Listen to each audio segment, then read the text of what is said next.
Bueno, amados hermanos, esta noche nos corresponde continuar con un segundo bloque de lo que venimos estudiando. El pastor Eduardo y el hermano Giovanni nos estuvieron eh, acompañando en cuanto a los orígenes de esa historia de la iglesia presbiteriana y lo hemos estado haciendo desde un punto de vista donde nosotros podamos también aplicar lo que ellos nos han estado enseñando. No es simplemente datos, fechas, historia, sino que es ver la mano de Dios y la soberanía de Dios en el cuidado de su iglesia. Y cómo nosotros hoy en día podemos recordar y reflexionar en esos acontecimientos para saber y seguir creyendo de que Él aún tiene control de su iglesia, hermanos. Entonces, vamos a pasar a una parte muy importante en este estudio, y hoy vamos a hablar específicamente de las confesiones, de los catecismos, que son dos palabras y otras, que ahorita vamos a ver, que son palabras que, digamos, desde una perspectiva reformada, desde un cristianismo reformado, pues son palabras que van a estar siempre ahí en nuestro vocabulario, van a estar siempre allí a nuestro alrededor, porque son parte de la historia de la iglesia. Y como decíamos desde un principio, más que estudiar fechas y estudiar momentos históricos, es siempre recordar que nosotros somos una iglesia histórica y que nuestra identidad está en Cristo Jesús. Y esos momentos son importantes. Todo lo que hemos estado estudiando hasta el momento es importante porque nos damos cuenta de lo que Dios está haciendo. Y al mismo tiempo puede ser útil en el momento en que alguien le diga a usted, por ejemplo, bueno, ¿y ustedes por qué creen en eso? ¿Qué es eso? Explíqueme con no sé, datos o con sus propias palabras. Entonces, mis hermanos, el día de hoy, nuestro hermano John Edinson nos va a estar compartiendo acerca de la identidad de la historia, específicamente en por qué las iglesias necesitan confesiones de fe, ¿sí? Vamos a hablar un poquito de esos términos. Y por eso, precisamente por eso, estamos haciendo como esta introducción, tratando de ligar lo que estuvimos estudiando en los jueves pasados, cómo todo surge por allá en 1517 con Martín Lutero, impulsado también por otros prereformadores. ¿Se acuerdan que fue la gota que derramó la copa? Y Martín Lutero comienza este movimiento protestante y luego otras personas van adoptando también esas posturas, dentro de esos también Juan Calvino, que lo estuvimos también estudiando, y precisamente como nos dice el pastor Eduardo, Juan Calvino en Ginebra, en Suiza, él va organizando. Lo que Martín Lutero hizo fue una reforma teológica, pero lo que Calvino hizo fue una reforma también en el gobierno de la iglesia, y es allí donde él comienza a estructurar la iglesia de tal manera que hayan ancianos que gobiernen y cuiden del pueblo de Dios en cada iglesia. Entonces ahí es donde comienza a darse origen a nuestro gobierno presbiteriano, que más adelante vamos a profundizar con otros pastores que nos hablarán de esto, pero para que lo tengamos en mente ahorita y podamos hacer como ese análisis. Luego aparece John Knox en escena y sabemos que él hereda estas enseñanzas de Calvino y él se va para Escocia y todo el país adapta y adopta ese sistema de gobierno. Y ahí es donde la iglesia presbiteriana empieza a nacer o a fortalecerse en lo que es Escocia, ¿sí? Y ahí quedamos. Ahora, es muy importante entender de que durante todo el proceso de la iglesia hubo varios momentos donde se levantaban herejes, personas que decían, no, no creemos que Jesús sea Dios, no creemos que Jesús sea hombre, creemos que no existe la Trinidad. Entonces, a raíz de todo eso, empiezan a surgir las respuestas ante esas herejías. Y es ahí donde se reúnen ciertas personas, donde se trata de refutar esas ideas y es donde nacen todas estas palabras que hoy en día conocemos como credos, cánones, confesiones de fe, catecismos. Y precisamente, mis hermanos, antes de darle la palabra a mi hermano John Nason, vamos a hacer una actividad aquí. Vamos a poner en pantalla, voy a compartirles, vamos a poner en pantalla voy aquí a pedirle a mi hermano, bueno, yo creo que puedo compartir aquí sin que lo quite, me confirman si están viendo. Si están viendo hay una imagen. Confesión, catecismo, creo que no. Gracias, mi hermano, exactamente, mire. Entonces vamos a hacer algo porque mi hermano John Edison va a estar hablando de confesión de fe, de catecismo, de credo, de cánones. Entonces, para nosotros poder entender esos conceptos que no nos tome así como de sorpresa, vamos a tratar de dar una definición muy rápida entre nosotros. Por ejemplo, alguien que abra el micrófono y con sus propias palabras te va a decir qué entiende por confesión. Una confesión de fe, ¿qué es? O sea, ¿qué se le viene a la mente? ¿De qué manera yo lo puedo explicar? ¿De qué manera le puedo decir a alguien qué es una confesión de fe? Ojo, no necesariamente tienen que dar una respuesta muy elaborada, ¿no? Si es con nuestras propias palabras, mucho mejor, porque eso sería un ejemplo muy práctico de lo que nosotros haríamos en nuestro día a día. Entonces, alguien que, o si quieren ponerlo en el chat y lo vamos leyendo, o si alguien quiere decir, por ejemplo, una confesión de fe. Para ustedes, ¿qué es una confesión de fe? Buenas noches, mi hermano. Dios los bendiga. Amén, Dios lo bendiga. Bueno, creo que es algo que se declara porque se ha creído, ¿no? Es una confesión que yo hago sobre unos principios que hay establecidos. Por ejemplo, como el credo de los apóstoles, ¿no es cierto? Ajá. Entonces es una confesión que se hace y que estoy seguro de lo que estoy confesando, que creo lo que estoy confesando. Ok, entonces, exacto, mi hermano, muchas gracias. Tiene que ver con confesar. Por aquí Lisa está levantando la mano. Mi hermana, bien puede hablar el micrófono y coméntenos. Hola, buenas noches, hermanos. Qué gusto pues estar acá y eso. Pues a mi palabra, ¿no? Es como yo darle, digamos pues así, a decirle algo a alguien, como lo que yo tengo en mi ser, como algo como darlo a conocer. Como decir si yo tuviera algo solo mío y expresárselo a alguien, voy a confesarle algo de que yo solo lo he sentido y lo he tenido. Exacto, muchas. Puede ser un secreto, puede ser una situación que me haya pasado, algo así, dársela a conocer a alguien. Muchas gracias, mi hermana. ¿Alguien más quiere de pronto aportar algo? Yo creo que Sí. sí, listo, mi hermano. Considero que la confesión surge a raíz de ciertas filosofías o ideas contrarias a la fe verdadera, fe que compartimos desde el Antiguo Testamento y que se fortalecen aún más con la aparición de Jesucristo en esta tierra, y la que nos diferencia de credos equivocados. Amén, amén. Exacto, mis hermanos. Muchas gracias por la participación. De hecho, lo que ustedes dicen complementa cada respuesta una a la otra, porque si nos vamos al término solo de confesión, nuestra hermana Lisa hizo digamos que una explicación de la palabra confesión y tiene que ver con decir algo, ¿cierto? Expresarlo. Y cuando hablamos de confesión de fe, pues específicamente lo que ustedes también complementaron es como esa expresión de lo que yo creo. Es comentar, decir y expresar de manera expositiva y detallada las doctrinas, es decir, las enseñanzas que yo tengo y que yo creo. Ahora, es muy importante entender de que mis doctrinas, mis convicciones, las enseñanzas en las que yo creo son las que están en la Biblia.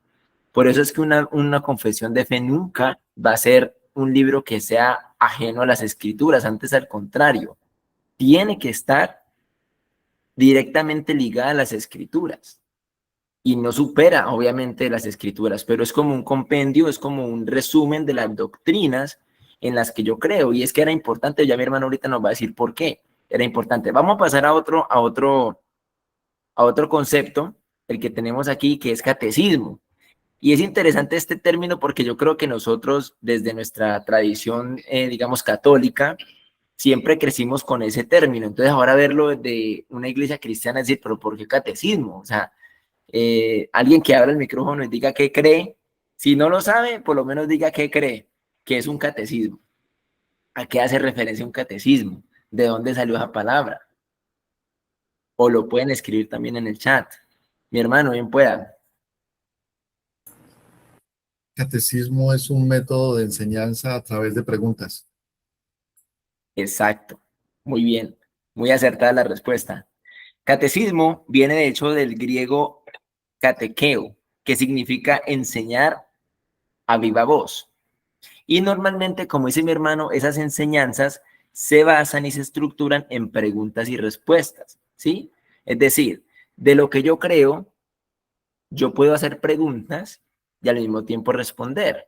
Por ejemplo, ¿cuál es el fin del hombre? A darle la gloria a Dios. ¿En cuántas personas está la Trinidad? ¿No? En 3 personas, un solo Dios verdadero, 3 personas distintas. Son preguntas que tienen una respuesta que me ayudan también a entender, a comprender mi fe. Por eso los catecismos también están muy ligados a la confesión de fe. Y vamos con otro, que ahorita también lo mencionaron ustedes. Credo. ¿Qué es un credo? ¿Alguien más que se anime pues, a comentarnos qué creen que es un credo? ¿O de dónde viene esa palabra?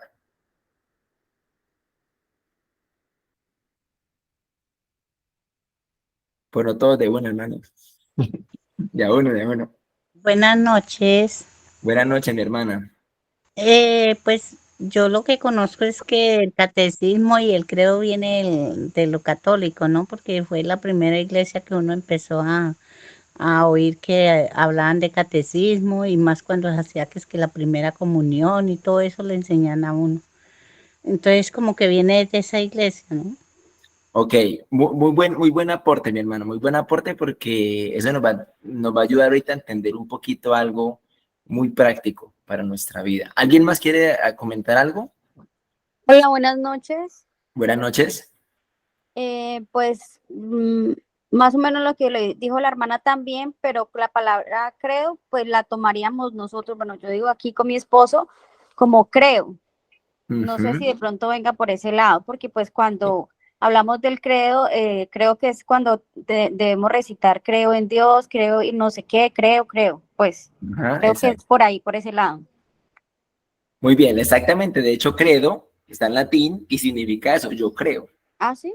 Yo creo. Ajá. El credo, precisamente, muy relacionado con una confesión, lo que pasa es que la confesión es un poco más extensa. El credo es una doctrina en la que yo creo.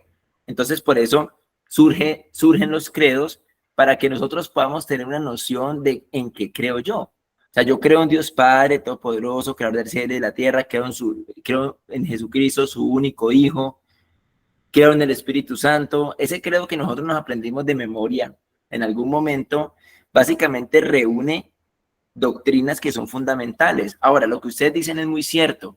La relación que nosotros tenemos de estos conceptos con la Iglesia Católica están muy ligadas. ¿Por qué? Porque la Iglesia Católica, de hecho, el término católico significa universal.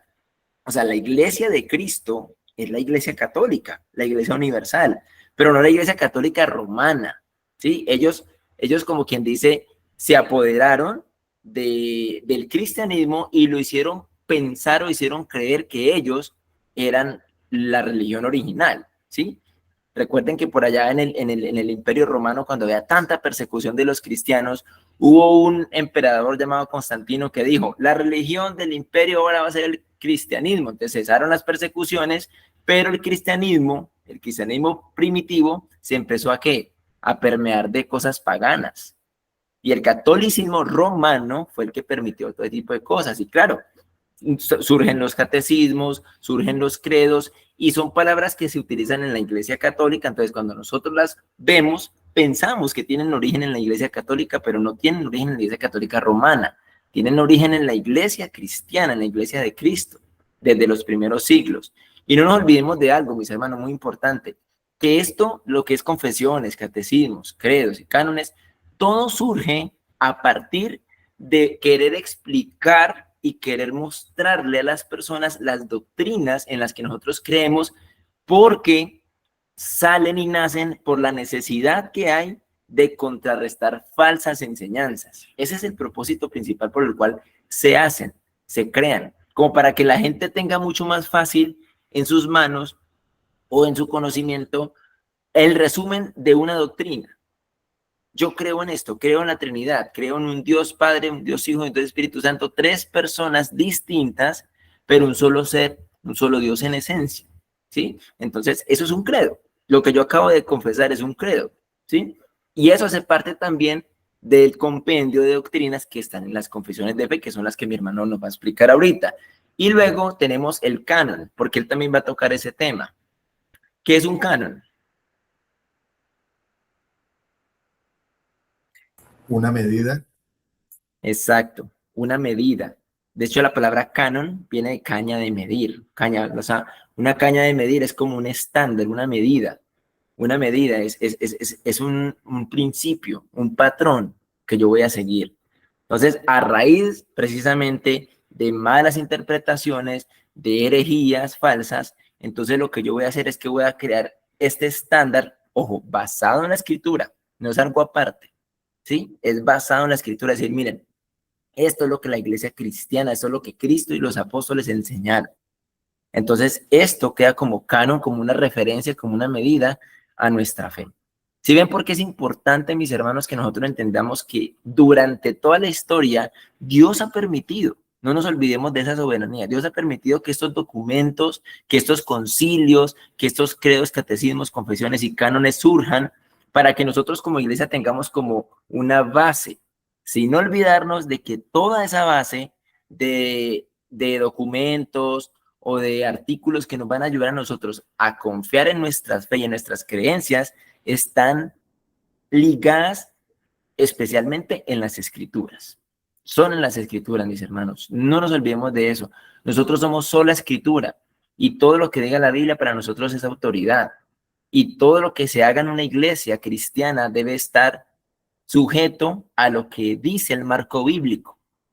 Entonces, nosotros somos bibliocéntricos, y como la Biblia es cristocéntrica, pues también somos cristocéntricos, ¿cierto? Creemos en que las escrituras son infalibles, son inerrantes, y sobre todo, mis hermanos, que son suficientes. No necesitamos revelaciones nuevas, no necesitamos otros libros de otras personas que digan, vea, yo interpreté la Biblia, entonces para usted entender la Biblia tiene que leer mi libro. No, porque la Biblia dice que la interpretación de las escrituras no es de interpretación privada, sino que los hombres de Dios escribieron inspirados bajo el Espíritu Santo. La palabra de Dios es suficiente, mis hermanos. Entonces, después de haber dicho esto, haber entre ustedes, entre todos, haber definido confesión, catecismo, credo y canon, vamos a darle paso a mi hermano John Edison, que ahora sí nos va a explicar por qué surgieron, cómo se llaman, qué tienen y todo eso. Y la idea es que si usted tiene una pregunta, levante la mano y pregunte, mis hermanos. Por ahí uno a veces, por más simple que parezca la pregunta, hay un dicho muy popular en el contexto académico que dice que no hay pregunta boba, sino que bobo el que no pregunta. Es un poquito como digámoslo, muy ordinario decirlo, pero se hace mucha referencia a los estudiantes porque a veces uno da por sentado las cosas y a veces uno se queda con la duda y por no expresarla, entonces digamos que genera esa confusión. Entonces, la idea principal, mis hermanos, de estos encuentros es que haya esa interactividad. O sea, si usted tiene una duda, levante la mano. Diga, ve, yo no entendí esto, o repetímelo, o dame un ejemplo. Porque yo sé que esa duda que usted tiene, otros la tienen. Créanme que siempre cuando alguien tiene una duda, otra persona también la tiene.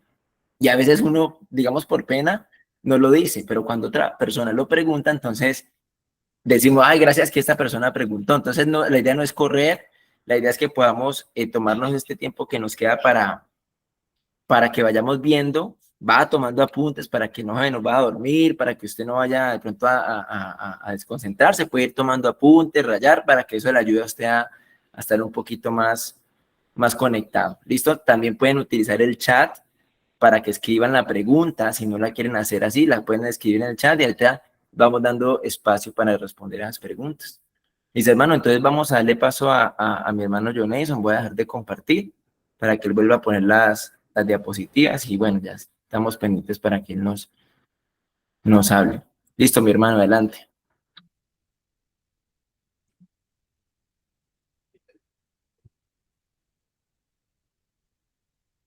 Mira que no me coge la cámara. ¿No me coge la cámara?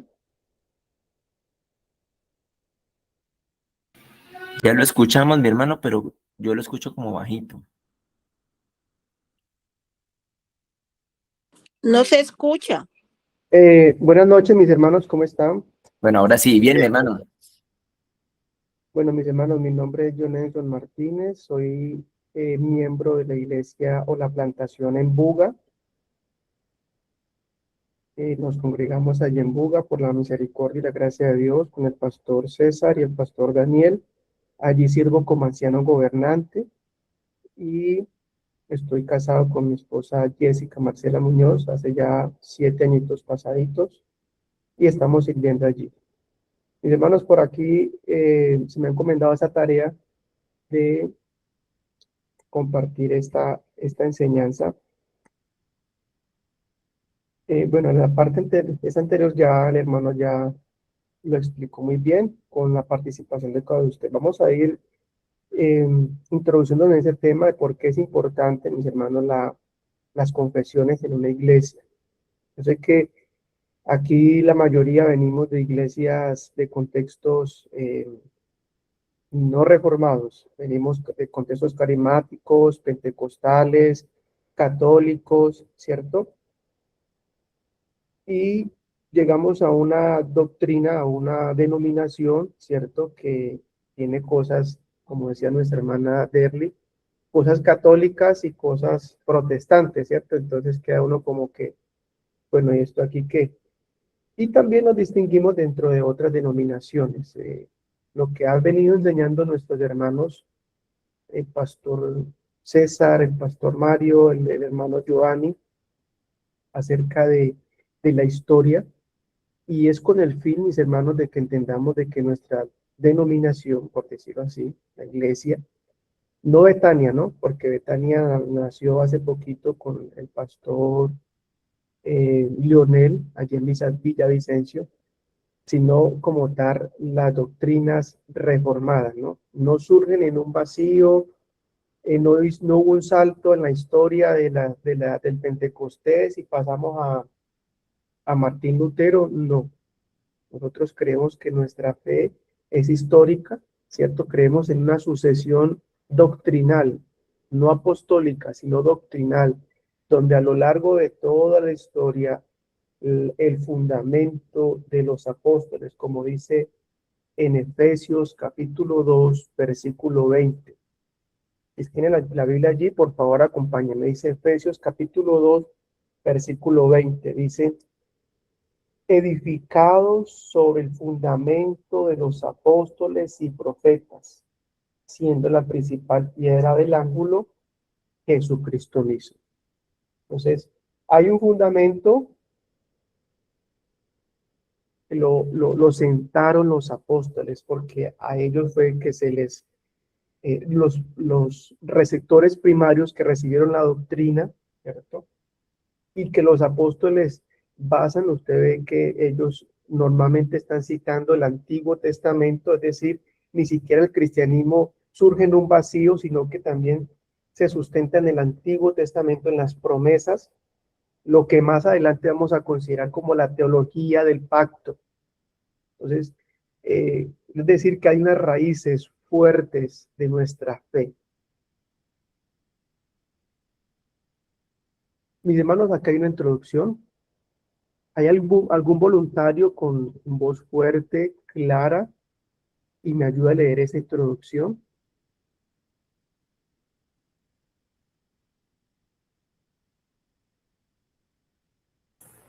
Bueno, ¿Cuál hermano?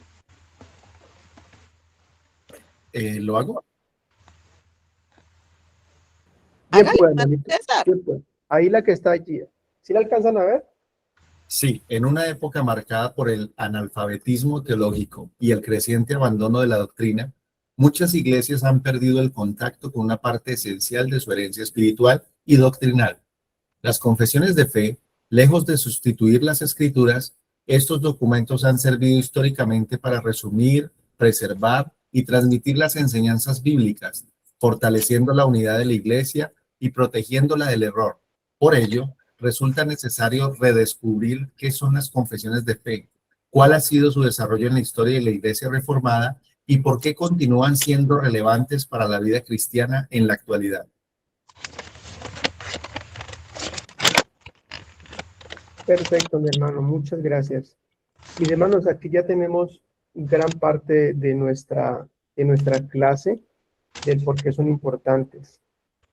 Empezamos hablando del analfabetismo teológico. Mis hermanos, es común dentro de los barrios, en Cali, las ciudades grandes, que van abriendo en parqueaderos, congregaciones, denominaciones, hombres que se autodenominan a sí mismos pastores, y surgió la iglesia, ¿no? Surgió la denominación. Pero cuando vamos a mirar en qué creen o qué enseñan, empezamos a ver errores doctrinales, desvíos, de lo que en algún momento los apóstoles, como les mencionaba el fundamento, enseñaron. Y eso es peligroso porque si un ciego guía a otro ciego, un ciego guía a un pueblo que no se percata, como hacían los bereanos, de escudriñar y examinar lo que se les está enseñando, finalmente ellos también van a terminar siendo engañados. Mis hermanos, las confesiones de fe, como en algún momento ya ustedes lo han definido, los credos, los catecismos, no están para sustituir la escritura. Note lo que dice allí, lejos de sustituir las escrituras. No, mis hermanos. Las confesiones, los catecismos, los credos se postran ante la escritura, porque somos, como decía nuestro hermano Mario, somos sola escritura. Para nosotros los reformados o protestantes o presbiterianos, la escritura es nuestra norma suprema de autoridad en el ámbito de la fe y en nuestra vida. Ella es la que nos dirige, la que nos aconseja, la que nos dirige, porque allí mismo está revelado Cristo Jesús. Mis hermanos, y cuando les digo esto, es porque nosotros no creemos en sueños, en visiones o profecías. Porque como dice el mismo apóstol Pedro, que tenemos la palabra, ella es segura. Lo que está en el testimonio de ella es segura. Usted puede venir a ella, leerla, estudiarla y estar seguro, hermano, hermana, que no está siendo engañado. Pero si viene alguien y dice, no, es que yo me soñé, es que Dios me dijo. Y con eso también quiero hablar de cómo surgió el Islam. El Islam, a este hombre Mahoma, en una montaña por allá, dice, supuestamente Dios, un ángel le apareció y le dijo que le iba a traer unas revelaciones y que del cielo venía la palabra increada, que era el Corán.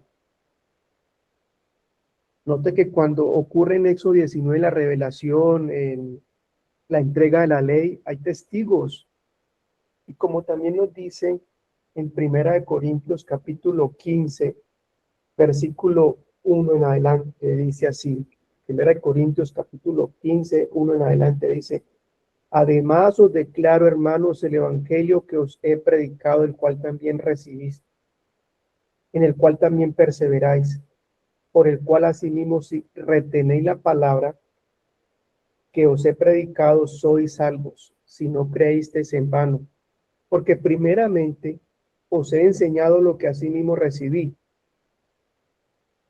Lo que asimismo recibí. Esa palabra es muy importante.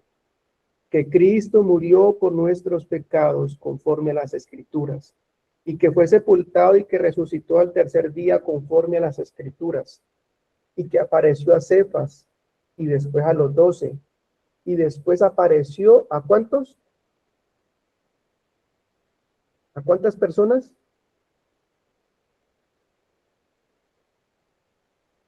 ¿Quién participa? ¿Quién quiere abrir su micrófono? 500 personas. Amén. A más de 500 hermanos a la vez, de los cuales dice el apóstol Pablo, algunos de ellos viven y otros ya duermen. Habían testigos oculares del hecho de la resurrección, mientras que con aquellas religiones, llámese el Islam, llámese el mormonismo, surgen personas iluminadas donde dicen que Dios les mostró, les reveló, que un ángel vino y les dijo, pero nadie testifica eso. Y aún así, si testificaran, debe ser coherente con lo que ya estaba escrito, estipulado en el fundamento de los apóstoles y los profetas.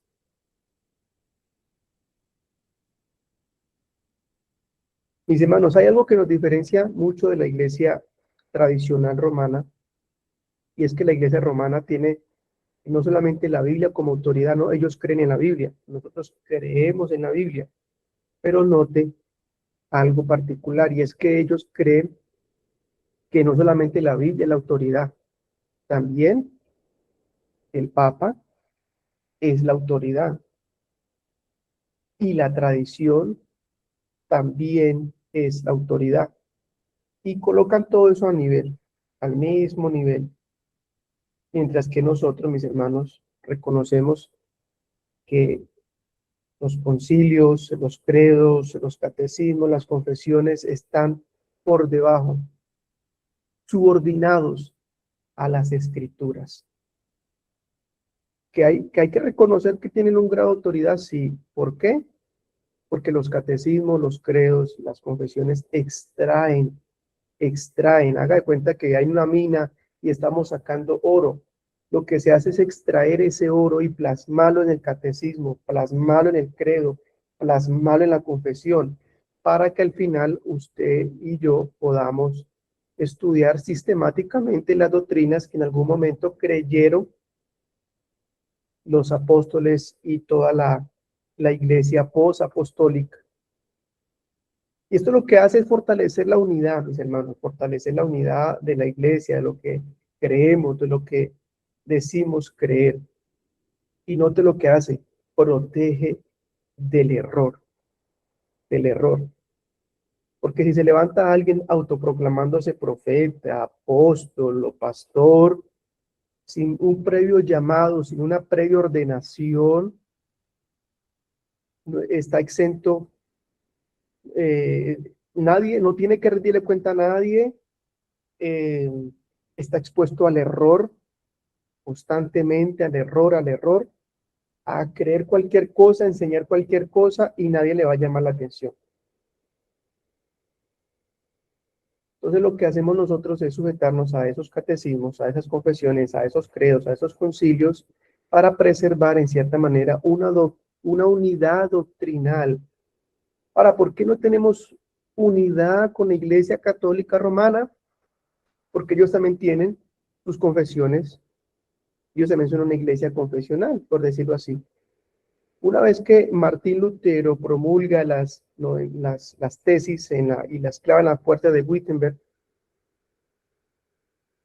empieza una contrarreforma y surge el Concilio de Trento.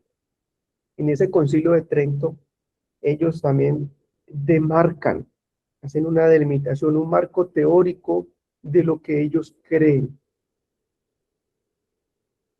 Y condenan, mis hermanos, condenan la sola fe como el instrumento por el cual Dios salva.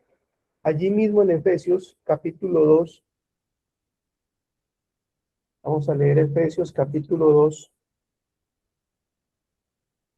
versículo 5 en adelante, dice, aún, capítulo 2, verso 5, dice, aún estando nosotros muertos en pecados, nos dio vida juntamente con Cristo, por gracia sois salvos, y juntamente con Él nos resucitó, y asimismo nos hizo sentar en los lugares celestiales, con Cristo Jesús, para mostrar en los siglos venideros las abundantes riquezas de su gracia en su bondad para con nosotros en Cristo Jesús. Porque por gracia sois salvos por medio, ese medio es el instrumento de la fe. Y esto no de vosotros, pues es don de Dios. Es un regalo, es un obsequio que nos concede la Trinidad, el Señor, Dios, para que nos aferremos a Él. No es por obras. Ellos insisten que es por obras. Respetamos sus postulados, respetamos sus confesiones, pero creemos que la Escritura es clara al enseñar que la salvación es por la fe. De hecho, más adelante creo que van a hablar mis hermanos de las 5 solas, y entre ellas está la sola fe. Es más, ellos también creen en la fe, ¿no? Pero ellos es fe más obras. Hay denominaciones protestantes que creen en fe más bautismo, fe más X cosa. Nosotros creemos que la sola fe, sola fe, sola fe. Por eso creemos en las 5 solas. Y por ello, mis hermanos, es importante volver a hablar y tocar estos temas de las confesiones y cuál ha sido su desarrollo a lo largo de la historia, de por qué hoy siguen siendo importantes para la vida cristiana en la actualidad.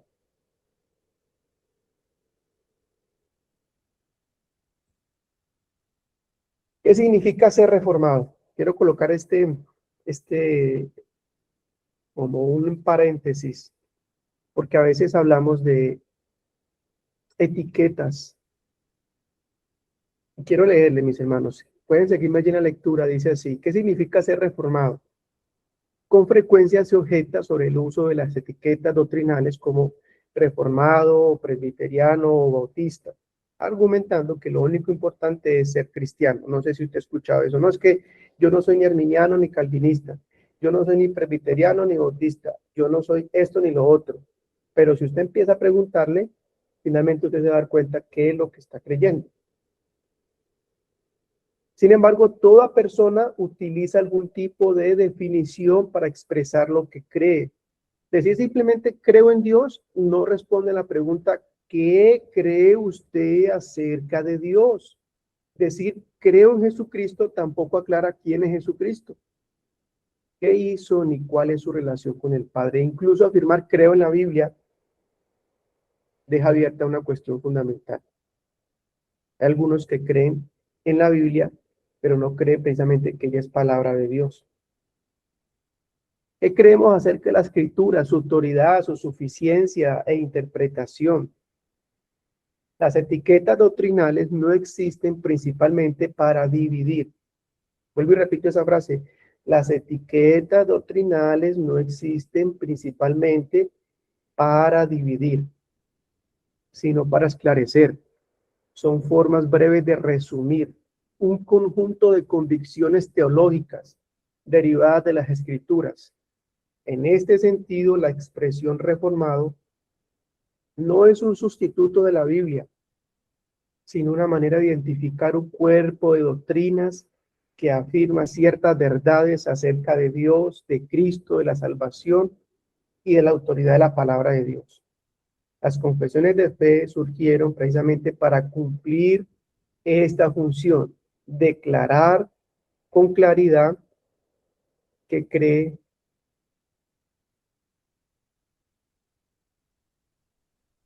No, que aquí ¿alguien me puede leer la última frase? Sí, mi hermano, dice, las confesiones de fe surgieron precisamente para cumplir esta función, declarar con claridad qué cree la Iglesia, qué enseñan las Escrituras. Amén. Entonces, mis hermanos, esto lo vamos a mirar en las aplicaciones. No quiero adelantarme, pero si usted utiliza el término presbiteriano o reformado para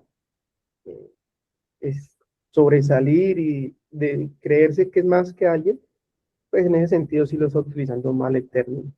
Pero el término es útil para resumir doctrinas que se extraen de la escritura. Mis hermanos, hasta aquí hay preguntas, hemos avanzado ya son las 8:47. Hasta aquí hay preguntas, hay aportes, hay algo que quieran añadir. Les dejo la libertad de que puedan aportar. No sé, mi hermano Mario.